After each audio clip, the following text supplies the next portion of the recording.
got some fans. Senator, my name is Ahmed Rehab from Chicago, Illinois. I'm from the Council on American-Islamic Relations in Chicago and the Illinois Coalition of Immigrant and Refugee Rights.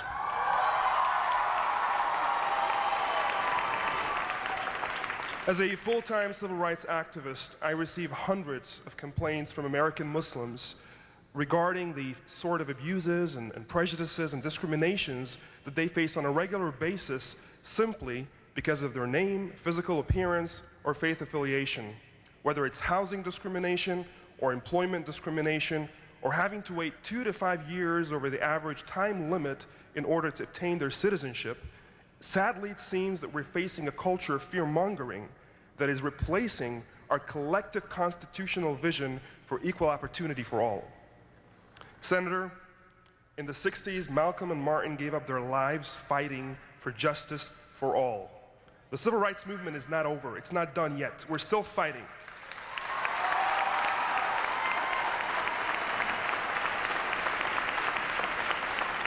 Senator, fighting the civil rights movement is what I do on a daily basis, and we would like to know if you will fight with us if elected president. Thank you.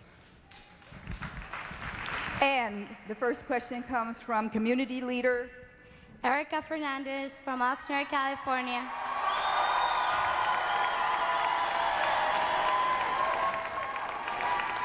I'm a leader from CAS and affiliate with Gamel. As Ahmed said, we're not making progress on our vision of equality and justice for all. My community is close to 70% Latino, mostly immigrants. My community are breathing a polluted air, which comes from pesticides from the agriculture next to houses and schools. My community is also affected by the radioactives of power plants that are going into our water. Earlier this year, we fought a multi-billion-dollar gas company from coming to our community and create more pollution. This company added 7 more miles to their project because they didn't want to impact the rich communities. Racism is dividing not only racial, but also religious and class lines. It determines where we live and what kind of air we breathe. Senator Edwards, do communities like mine and people like me does not deserve a clean and healthy environment or a vision? It's equality and justice for all.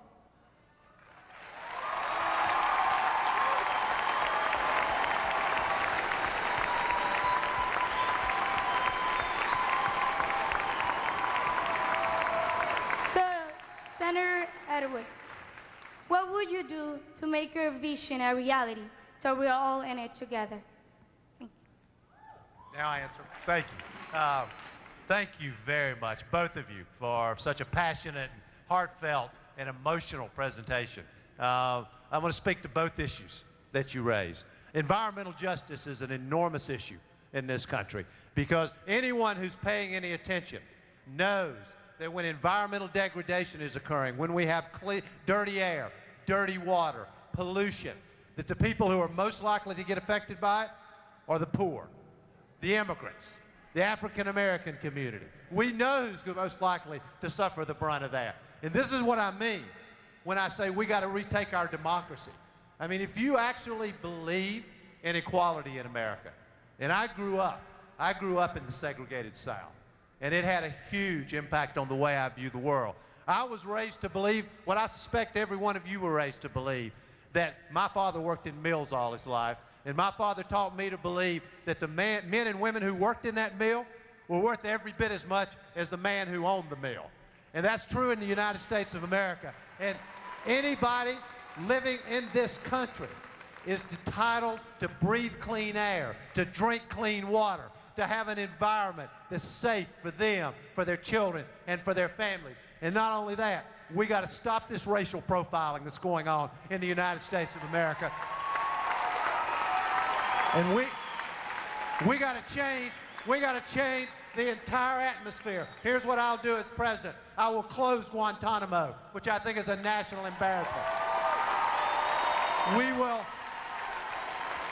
will have no more secret prisons, no more rendition, no more, and I use this word intentional, no more illegal spying on the American people by the President of the United States of America. And then finally, it's so heartbreaking that we have a debate in America about what kind of torture is permissible. I have an answer to that. No torture is permissible in the United States of America. And those are all things that I will do as president. Thank you, Senator. Our next community leader is? My name is Malik Whitaker, and I am from Columbia, South Carolina. Hello, neighbor. Good to How see are you, brother. Good to see you. Incarceration is becoming our only urban policy. We have over 2 million of our citizens are in prison, mostly people of color.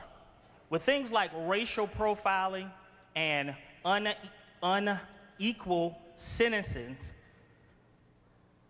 it is destroying communities of color, destroying whole communities of color. Families are being destroyed. Families are being destroyed. So as a president, what would you do to end racial profiling, to end unequal sentencing, to bring forth equal justice for African Americans, Muslim Americans, African Americans, and immigrants in this country? Well, thank you, first of all. And I'm glad to see a young man from Columbia. I was born in South Carolina. I know all about South Carolina. And I know you know what I'm talking about when I talk about growing up in the South. You know it very well.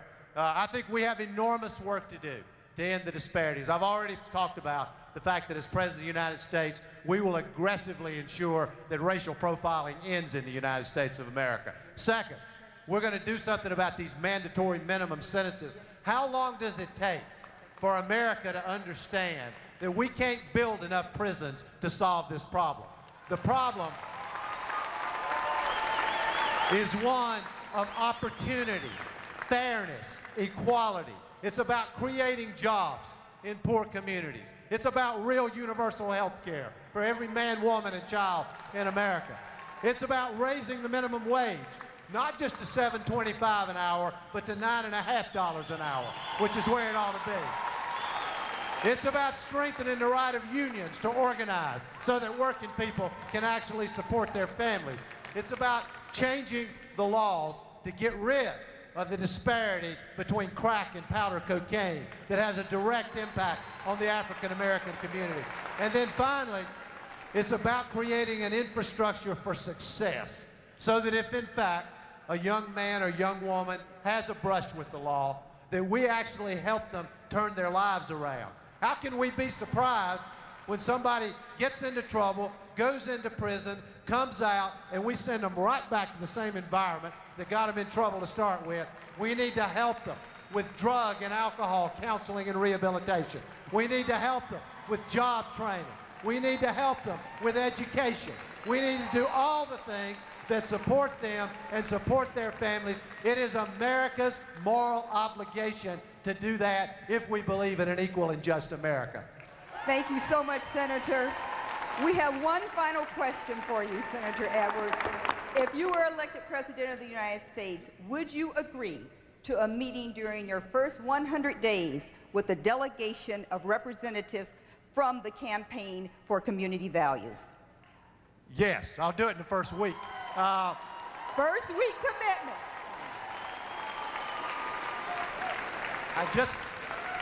Is this my last response? Yes. All right, I want to say something to this group. I want you to know that what all of you work on and devote your lives to, so much of your lives to, is the cause of my life. You know, whatever happens in politics, I believe so deeply in our moral responsibility to first end the suffering of 37 million people who wake up every day worried about feeding and clothing their children, to do something about 35 million people who in the richest nation on the planet last year went hungry, to do something about 47 million Americans who are worried sick their child is going to get sick and they'll have to go to the emergency room for health care. This is the great moral responsibility that we face. Not just politics, not just an election.